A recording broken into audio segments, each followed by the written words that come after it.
दंडवत प्रणाम. हं, जर मी असं म्हटलं की आयुष्यावरचं नियंत्रण मिळवण्याचा एकमेव खात्रीशीर मार्ग म्हणजे ते नियंत्रण पूर्णपणे सोडून देणं आहे, तर हे विधान कदाचित थोडं वेडेपणाचं वाटू शकतं. नक्कीच अगदी विरोधाभासी वाटतं ऐकायला. हो ना? कारण आजच्या काळात आपण बघतो की आपण प्रत्येक गोष्टीचं अगदी मायक्रो मॅनेजमेंट करत असतो. आपल्याकडे कायम स्वतःचा एक बॅकअप प्लॅन तयार असतोच. अशा वेळी स्वतःला पूर्णपणे विसरून जाणं ही संकल्पनाच मुळी पचनी पडत नाही. पण आजच्या या सखोल चर्चेत आपण एका अशा प्राचीन तत्वज्ञानाचा अभ्यासपूर्ण वेध घेणार आहोत, जे सांगतं की हा जो आपला बॅकअप प्लॅन आणि आपला अहंकार आहे ना, तीच खऱ्या मुक्तीतली सर्वात मोठी अडचण आहे. अगदी बरोबर. तर या विशेष विश्लेषणात आपण महानुभव पंथ, सर्वज्ञ श्री चक्रधर स्वामींचे विचार आणि लीळाचरित्र या अत्यंत महत्त्वाच्या ग्रंथातील अनुसरण या संकल्पनेच्या मुळाशी जाणार आहोत. आपण पाहणार आहोत की ब्रह्मानुभूती मिळवणे का कठीण आहे, अनुकरण आणि अनुसरण यात काय फरक आहे, आणि स्वामींनी त्यांच्या लीळांमधून समर्पणाचा मार्ग कसा उलगडून दाखवला आहे. आणि ही विश्लेषण आजच्या संदर्भात खूपच महत्वाचं आहे. कारण कसं आहे, आपण अनेकदा लीळाचरित्र या ग्रंथाकडे केवळ एक धार्मिक संहिता म्हणून पाहतो. पण जर आपण त्यातील बारकावे तपासले तर ती मानवी मनाची, अहंकाराची आणि पूर्ण समर्पणाची एक अत्यंत प्रगत अशी मानसिक आणि तात्विक मांडणी आहे, हे आपल्या लक्षात येतं. नक्कीच. म्हणजे ते फक्त जुन्या कथा नाही आहेत, तर त्यामागे एक मोठं मानसशास्त्र आहे. हो. तर या चर्चेतून आपण हे डिकोड करणार आहोत की अनुसरण म्हणजे केवळ एखादा विशिष्ट वेश परिधान करणे किंवा घर सोडणे एवढेच मर्यादित नाहीये. श्री चक्रधर स्वामींनी महादाईसा, राणाईसा, सारंगपंडित अशा विविध व्यक्तींच्या उदाहरणांमधून अहंकाराचा त्याग आणि खऱ्या समर्पणाचा मार्ग कसा दाखवला आहे, हे आपण उलगडणार आहोत. हे खूपच रंजक असणार आहे. आपण थेट यातील एका अत्यंत मूलभूत संकल्पनेपासून सुरुवात करूया. म्हणजे आध्यात्मिक प्रवासाचा अंतिम ध्येय नेहमी ब्रह्मानुभूती मिळवणे हेच सांगितलं जातं. पण ही ब्रह्मानुभूती नक्की काय असते आणि ती मिळवणे इतके दुर्मिळ का आहे? मला वाटतं लीळाचरित्रमध्ये महादाईसा आणि श्री चक्रधर स्वामी यांच्यातील एक अतिशय प्रसिद्ध संवाद आहे. मला त्याबद्दल थोडं समजून घ्यायचंय. तो प्रसंग खरं तर या तत्वज्ञानाचा एकदम पाया आहे असं म्हणता येईल. स्वामींचा मुक्काम जेव्हा गणपत मठात असतो तेव्हा महादाईसा त्यांच्या मनातली एक अतिशय नैसर्गिक शंका विचारतात. त्या विचारतात की पुराणामध्ये ब्रह्मानुभूतीबद्दल जे काही सांगितलं जातं ते खरं आहे का, आणि कोणत्याही सामान्य जीवाला स्वतःहून ती अनुभूती मिळू शकते का. अच्छा, म्हणजे आपण स्वतःच्या प्रयत्नांनी तिथे पोहोचू शकतो का, असा त्यांचा प्रश्न होता. अगदी तेच. आणि यावर स्वामी जे उत्तर देतात ते मानवी प्रयत्नांच्या मर्यादा अतिशय स्पष्ट करणार आहे. स्वामी स्पष्ट करतात की कुण्याही जीवाला ब्रह्मानुभूती स्वतःहून अनुभवणे शक्य नाही. त्यासाठी जीवाला अगोदर अनुसरण करावं लागतं. थांबा, मला हे नीट समजून घेऊ द्या. म्हणजे जोपर्यंत जीव पूर्णपणे शरण जात नाही तोपर्यंत ती अनुभूती मिळणं केवळ अशक्य आहे.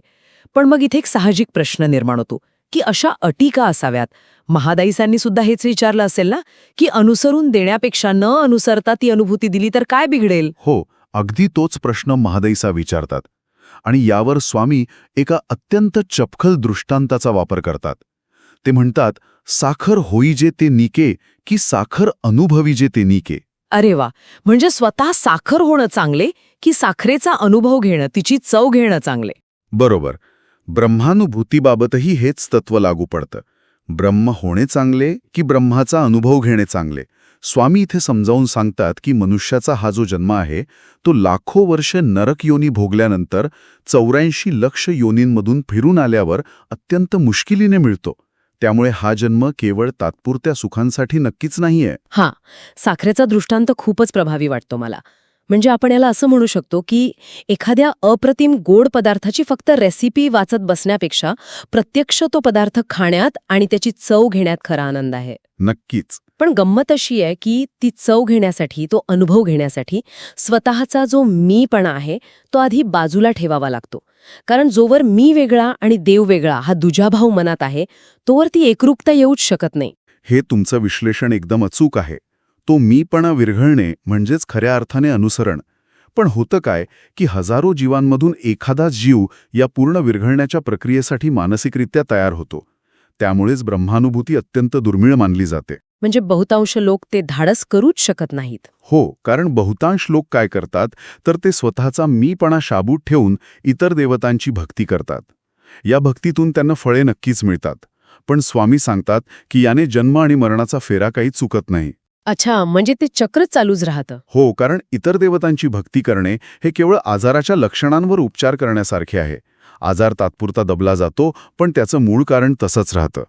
या उलट परमेश्वराला अनुसरण करणे हा मुळावरील उपचार आहे, जो जीवाला जन्ममरणाच्या फेड्यातून कायमचा मुक्त करतो. मुळावरील उपचार ही संकल्पना खूपच पटण्यासारखी आहे. पण इथे मला एक मोठा विरोधाभास दिसतो. जर हे अनुसरण मुळावर घाव घालणारं आहे, तर ते प्रत्यक्ष व्यवहारात कसं आणायचं? कारण आपण नेहमी पाहतो की लोक अध्यात्माच्या नावाखाली फक्त बाह्य बदल करतात. विशिष्ट रंगाचे कपडे घालतात, गळ्यात माळा घालतात. मग केवळ हे बाह्य बदल करणे, भगवे किंवा काळे कपडे घालणे म्हणजेच अनुसरण आहे का? मुळीच नाही. आणि याच गैरसमजावर लीलाचरित्र अत्यंत कठोर प्रहार करतं. या साहित्यामध्ये अनुकरण आणि अनुसरण या दोन पूर्णपणे भिन्न गोष्टींचा फरक अतिशय स्पष्टपणे सांगितला आहे. म्हणजे इमिटेशन आणि सरेंडर यातला फरक. अगदी बरोबर. अनुकरणामध्ये माणसाचा स्वतःचा अहंकार, मन, बुद्धी आणि मीपणा पूर्णपणे शाबूत असतो. तो केवळ एक अभिनय असतो. पण स्वामी खऱ्या अनुसरणाची व्याख्या करताना म्हणतात की येथे अधीन होईजे, म्हणजे स्वतःचे काहीही न ठेवता पूर्णपणे ईश्वराच्या अधीन होणे. म्हणजे अनुकरणामध्ये माणूस ठरवतो की मी कसा दिसेन जगात, माझी प्रतिमा कशी असेल. तो एका अर्थाने स्वतःच स्वतःचा दिग्दर्शक असतो. पण अनुसरणामध्ये तो दिग्दर्शकाचा अधिकारच पूर्णपणे सोडून दिला जातो. हो, आणि हे समजावून सांगण्यासाठी स्वामी एका अत्यंत सुंदर नैसर्गिक प्रक्रियेचा दृष्टांत देतात. ते खऱ्या अनुसरणाची तुलना पिकलेल्या आंब्याशी किंवा फुलाच्या सुगंधाशी करतात. तुम्ही पाहिलं असेल की पिकलेल्या आंब्याचा पिवळसर रंग हा आतून बाहेर येत असतो. फुलाचा जो सुगंध असतो तो त्याच्या गाभाऱ्यातून बाहेर येतो. हो, नैसर्गिकरित्या. पण जर एखादा आंबा कच्चा असेल आणि त्याला बाहेरून कृत्रिम पिवळा रंग लावला तर तो दिसायला पिकलेला दिसेल, पण आतून तो आंबटच असतो. तसंच अनुसरण हे आतून बाहेर यायला हवं. जी संन्यासाची वस्त्रे असतात ती केवळ त्या साधकाला त्याच्या घेतलेल्या भूमिकेची सतत आठवण करून देण्यासाठी असतात. तो खऱ्या अनुसरणाचा गाभा असूच शकत नाही. प्रपंच, घरदार सोडून देणं हे खरोखरच इतकं सोपं असतं का? कारण सामान्य माणसाच्या मनात हा विचार येतोच की मी माझ्या घरात, कुटुंबात राहून सुखाने देवदेव केलं तर त्यात काय बिघडणार आहे? हा अत्यंत मानवी आणि नैसर्गिक असा प्रश्न आहे. आणि याच मानसिकतेवर स्वामींनी सारंग पंडितांच्या लीळेतून प्रकाश टाकला आहे. सारंग पंडित हे स्वामींच्या सानिध्यात असायचे, पण त्यांनी पूर्णपणे अनुसरण केले नव्हते. ते एका सीमारेषेवर उभे होते. तेव्हा स्वामी त्यांना त्यांच्या पूर्वजन्मांची अतिशय स्पष्ट आठवण करून देतात. बाप रे, म्हणजे त्यांना मागच्या जन्माबद्दल सांगतायत? हो, ते सांगतात, पंडितो, तुम्ही स्त्रीचा जन्म, मोळी विक्याचा जन्म, विणकराचा जन्म, शेतकऱ्याचा जन्म असे अनेक मानवी जन्म भोगले. 184,000च्या योनींमधून नरक यातना भोगल्या. पण या सर्व प्रवासात तुम्ही एका ईश्वराला कधी शरण गेला नाहीत. मग हा एक जन्म तरी ईश्वराला समर्पित करा. हे ऐकल्यावर जाणवतं की स्वामी त्यांना एका खूप मोठ्या कालचक्राची जाणीव करून देतायत. 84 लाख योनींमध्ये आपण फक्त हा प्रपंच आणि जगण्याची धडपडच करत आलो आहोत. मग आता पुन्हा तेच कशासाठी, हा तो विचार आहे. होय, आणि इथेच स्वामी एका अत्यंत कठोर पण महत्वाच्या संकल्पनेकडे लक्ष वेधतात. ती म्हणजे व्यभिचारी संन्यास. व्यभिचारी संन्यास म्हणजे काय नक्की? म्हणजे जर एखादा मनुष्य ईश्वर परमार्गात अनुसरला आणि 2-4 महिन्यात पुन्हा लेकरा बाळांच्या प्रपंचाच्या मोहात अडकून घरी परतला, तर असा संन्यास काहीच उपयोगाचा नसतो. कारण तो वरवरचा होता, आतून आलेला नव्हता. खऱ्या समर्पणात 100% त्याग अपेक्षित असतो. त्यात कोणत्याही प्रकारची तडजोड चालत नाही. तुमचा एक पाय प्रपंचात आणि एक पाय परमार्थात अशी दुहेरी भूमिका इथे निभावता येत नाही. पण इथेच खऱ्या भीतीला सुरुवात होते असं मला वाटतं. कारण जेव्हा एखादा जीव सर्व काही 100% सोडतो, त्याचं घर, त्याची संपत्ती, त्याच्या मिळकतीचं साधन, तेव्हा त्याच्या अस्तित्वाचा प्रश्न उभा राहतो. प्रपंचात किमान एक बॅकअप प्लॅन तरी असतो. उद्या काय खायचं याची शाश्वती असते. सगळं सोडून दिल्यावर ह्या गरजांचं आणि अचानक येणाऱ्या संकटांचं काय, हा प्रश्न साधकाला घाबरवत नाही का? नक्कीच घाबरवतो. मानवी स्वभावच आहे तो. आणि या भीतीवर मात कशी करायची याचं अत्यंत जिवंत उदाहरण आपल्याला राणाईसा यांच्या कथेमध्ये पाहायला मिळतं. राणाईसा या स्वतः कापूस पिंजून स्वतःच्या कष्टावर उदरनिर्वाह करत असत. पण जेव्हा त्या अनुसरणाचा मार्ग निवडतात तेव्हा स्वामी त्यांना ते कापूस पिंजण्याचं काम सोडून थेट भिक्षा मागायला सांगतात. भिक्षा मागायला? हो, आणि तेव्हा राणाईसा अगदी साहजिकपणे घाबरून विचारतात की मग फाटके तुटके कपडे घालून कसे राहायचं आणि आमच्यासारख्यांना भिक्षा तरी कोण देईल. त्यांची भीती पूर्णपणे रास्त आहे. एखाद्या व्यक्तीला अचानक तिची नोकरी किंवा जगण्याचं साधन सोडायला सांगणं हे भयंकर आहे. आणि तिथेच स्वामी त्यांना एक प्रचंड मोठा विश्वास देतात. ते म्हणतात की पृथ्वीसारखं अंगण आणि परमेश्वरासारखा दाता असताना तुम्हाला साधी छिंदीसुद्धा मिळू नये, पोटभर अन्न मिळू नये, तुम्ही त्याची मुळी चिंता करू नका. स्वामी सांगतात की जीवाने कोणतीही अभिलाषा ठेवू नये, निराभिलाषा, निराश्रयान होऊन परमेश्वराला शरण जावं. पण मन इतक्या सहजासहजी कसं तयार होईल? बरोबर, मानवी मन एवढे सहजासहजी बॅकअप प्लॅन सोडत नाही. राणाईचे विचार करतात की आपण आधी गावात जाऊन कापूस कातून एक वस्त्र विणून आणू आणि मग अनुसरू. एक सुरक्षिततेची भावना म्हणून त्या तसा विचार करतात. पण जेव्हा त्या गावात जातात तेव्हा पाहतात तर त्यांचा सगळा कापूस जळून खाक झालेला असतो. अरेच्या, हे थक्क करणारं आहे. म्हणजे निसर्ग किंवा ती सर्वोच्च शक्तीच त्यांचा तो बॅकअप प्लॅनच नष्ट करते. एका अर्थाने त्यांच्याकडे आता गमावण्यासारखं काहीच उरत नाही. ही परिस्थिती त्यांना पूर्णपणे शरण जाण्याशिवाय दुसरा पर्यायच ठेवत नाही. अगदी बरोबर. आणि जेव्हा त्या खऱ्या अर्थाने सर्व काही सोडून स्वामींना शरण येतात आणि कोणतीही अपेक्षा न ठेवता भिक्षेला जातात तेव्हा चमत्कार होतो. त्यांना भिक्षेमध्ये चक्क लाडू, मांडे, पोळी, खीर असे पक्वान्न मिळतात. बापरे, म्हणजे उपाशी राहण्याची वेळच आली नाही. हो, आणि हे पाहून स्वामी हसून म्हणतात, भिक्षाराज्य बाई. म्हणजे जेव्हा तुम्ही स्वतःचा कर्तेपणा सोडून ईश्वरावर पूर्ण विश्वास ठेवता तेव्हा भिक्षा हे सुद्धा एका राज्यासारखं समृद्ध असतं. हा प्रसंग केवळ एक कथा नाहीये, तर मानवी मानसिकतेचा एक मोठा धडा आहे. म्हणजे जोपर्यंत राणाईसा स्वतःच्या बळावर जगत होत्या तोपर्यंत त्या फक्त कापूस पिंजून कसेबसे कष्टाचे दिवस काढत होत्या. पण जेव्हा त्यांनी स्वतःचा मीपणा आणि नियंत्रणाची हाव सोडली तेव्हा त्यांच्या योगक्षेमाची जबाबदारी स्वतः ईश्वराने घेतली. पण अन्नाचा प्रश्न सुटला तरी आयुष्यात इतरही संकटे येतात ना. आजारांसारख्या ज्या गोष्टी आपल्या नियंत्रणाबाहेर आहेत त्यांचं काय? समर्पण केल्याने आजार थोडेच बरे होणार आहेत? हा अत्यंत तर्कशुद्ध प्रश्न आहे आणि याचं उत्तर स्वामींनी भट्टोबासांच्या मूळव्याधीच्या लीळेतून आणि पाणीचोरी यंत्राच्या दृष्टांतातून दिलं आहे. भट्टोबासांना मूळव्याधीचा अत्यंत तीव्र त्रास होत असतो. स्वामी त्यांना परमेश्वरपुरीला जाऊन यायला सांगतात. भट्टोबास तिथे जाऊन येतात आणि आश्चर्याची गोष्ट म्हणजे त्यांचा तो जुनाट आजार आपोआप बरा होतो. कोणत्याही औषधोपचाराविना. हे कसं शक्य आहे? यामागे काही विशिष्ट कार्यकारणभाव सांगितलाय का? होय, आणि तो कार्यकारण भाव खूप लक्षणीय आहे. स्वामी सिद्धांत मांडतात की अनुसरलेल्या पुरुषाचे सर्व योगक्षेम परमेश्वर स्वतः वाहतात. हे समजावून सांगण्यासाठी ते पाणी चोरी यंत्राचा अतिशय यांत्रिक आणि अचूक दृष्टांत देतात. हे पाणीचोरी यंत्र मला नीट समजून घ्यायचं आहे. नक्की कसं काम करतं? तुम्ही याला एका आधुनिक प्लंबिंग सिस्टमसारखं समजू शकता. समजा एक असं यंत्र आहे ज्याला अनेक छोटी छोटी छिद्रे आहेत ज्यातून पाणी गळत आहे. जर तुम्ही एक छिद्र बंद केलं तर पाण्याचा दाब वाढून ते दुसऱ्या छिद्रातून वाहायला लागतं. दुसरं बंद केलं तर तिसऱ्यातून वाहतं. तुम्ही प्रत्येक छिद्र बंद करत बसू शकत नाही ना. बरोबर, कुठून तरी लिकेज होणारच. हो, पण जर तुम्ही थेट मुख्य झडप किंवा मुख्य छिद्रच बंद केलं तर बाकीची सर्व छिद्रे आपोआप वाहण्याची बंद होतात. स्वामी समजावून सांगतात की या सृष्टीत अनेक देवता आहेत. मनुष्य जेव्हा एका देवतेला शरण जातो तेव्हा ती देवता तिच्या अखत्यारीतील रोग थांबवते, पण दुसऱ्या देवतेकडून मिळणारे कर्मभोग सुरूच राहतात. अच्छा, म्हणजे एक प्रॉब्लेम सुटला की दुसरा येतो. अगदी तेच. पण जेव्हा जीव थेट मुख्य स्रोत म्हणजेच सर्वोच्च परमेश्वराला अनन्य भावे शरण जातो तेव्हा इतर सर्व देवतांचे रोग आणि कर्मभोग आपोआप थांबतात. मुख्य व्हाल्व बंद केल्यावर जशी सगळी गळती थांबते तसंच हे आहे. हा दृष्टांत केवळ आध्यात्मिक नाही तर अत्यंत लॉजिकल आहे. म्हणजे आपण आपल्या आयुष्यात छोट्या छोट्या समस्यांशी, वेगवेगळ्या आजारांशी किंवा संकटांशी स्वतंत्रपणे लढत बसण्यापेक्षा थेट मुख्य स्रोताशी जोडले गेलो तर बाकीचे सगळे प्रश्न आपोआप निकाली निघतात. मुळावर घाव घातला की फांद्या छाटत बसण्याची गरजच पडत नाही. एकदम बरोबर बोललात.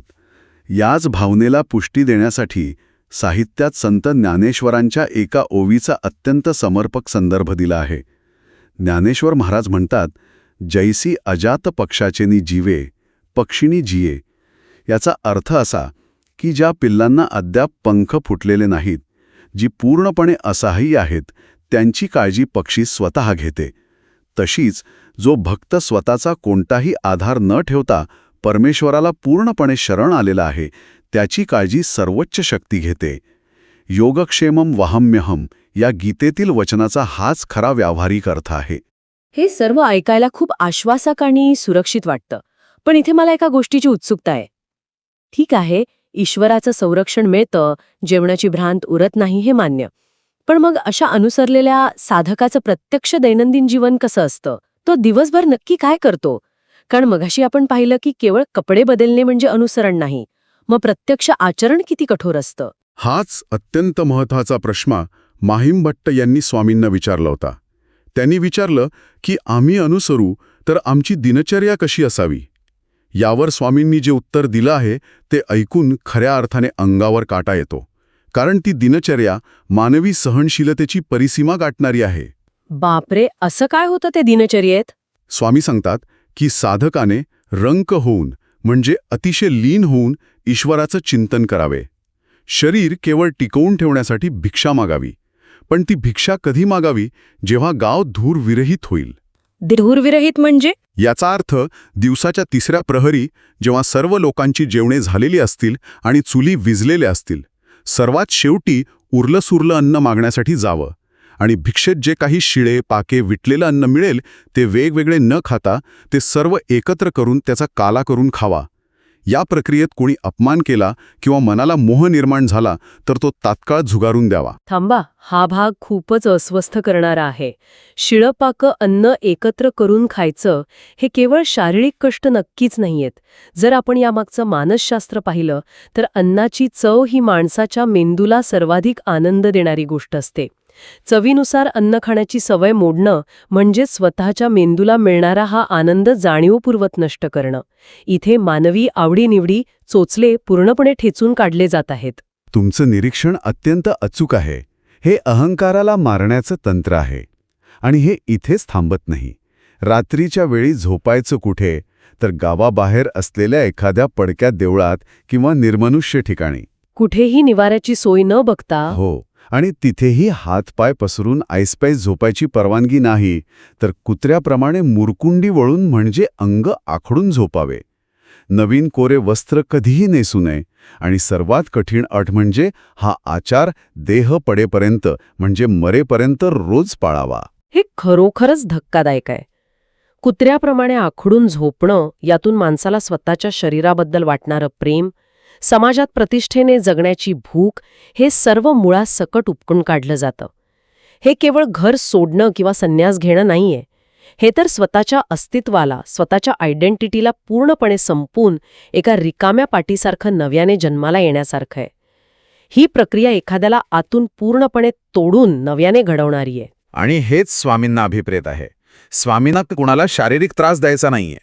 पण या कठोर आचरणातून साधक निराभिलाषा, निराश्रय अशी मानसिक स्थिती गाठतो.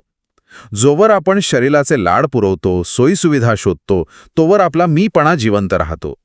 शरीर आणि मनाचे सगळे विषय, सर्व अपेक्षा आणि मला हे हवंय ही भावना झुगारून देणे, हेच खऱ्या मुक्तीचे लक्षण आहे. जोवर तुम्ही स्वतःचं अस्तित्व पूर्णपणे शून्यावर आणत नाही, तोवर त्या सर्वोच्च अस्तित्वाशी एकरूप होता येत नाही. हा विचार खरोखरच खूप प्रगल्भ आणि खोलवर विचार करायला लावणारा आहे.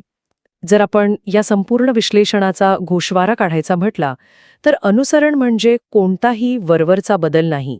केवळ राहणीमान बदलणं किंवा जगासमोर सोंगे करणं म्हणजे अनुसरण नाही.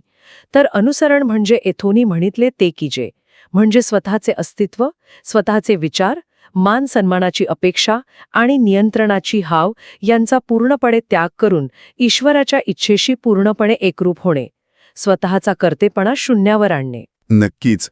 आणि एकदा का तुम्ही तो कर्तेपणा शून्यावर आणला आणि कोणताही बॅकअप प्लॅन न ठेवता येथा अधीन झालात की मग तुमची सर्व जबाबदारी तो परमेश्वर वाहतो. पण त्यासाठी व्यभिचारी संन्यास सोडून मुळापासून आतून बाहेर येणारा बदल घडवावा लागतो. जसा पिकलेल्या आंब्याचा रंग आतून येतो. हे अगदी खरं आहे. आणि हे सगळं ऐकल्यानंतर मला एक अत्यंत महत्त्वाचा विचार सतावत आहे, जो आपल्या सर्वांनी स्वतःला विचारण्यासारखा आहे. आजच्या या प्रचंड वेगाने धावणाऱ्या, आत्मकेंद्रित आणि स्पर्धेच्या जगात आपण प्रत्येक लहान सहान गोष्टीवर आपलं नियंत्रण असावं म्हणून रात्रंदिवस धडपडत असतो. आपलं करिअर, आपली प्रतिमा, आपलं भविष्य यावर नियंत्रण मिळवण्यासाठी आपल्या सातत्यानं संघर्ष सुरू असतो. अशा काळात स्वतःचा अहंकार आणि नियंत्रणाची हाव पूर्णपणे सोडून देऊन एखाद्या सर्वोच्च सत्याच्या अधीन होणे ही स्वामींची शिकवण आपल्याला काय शिकवते?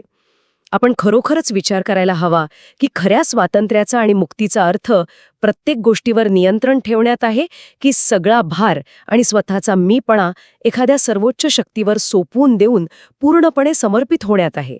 नियंत्रणात स्वातंत्र्य आहे की समर्पणात? खूपच सुंदर प्रश्न आहे हा. याच एका सखोल आणि विचार करायला लावणाऱ्या प्रश्नासोबत आज आपण ही चर्चा इथेच थांबूया. पुन्हा भेटूया अशाच एका नव्या विषयासह. दंडवत प्रणाम. दंडवत प्रणाम.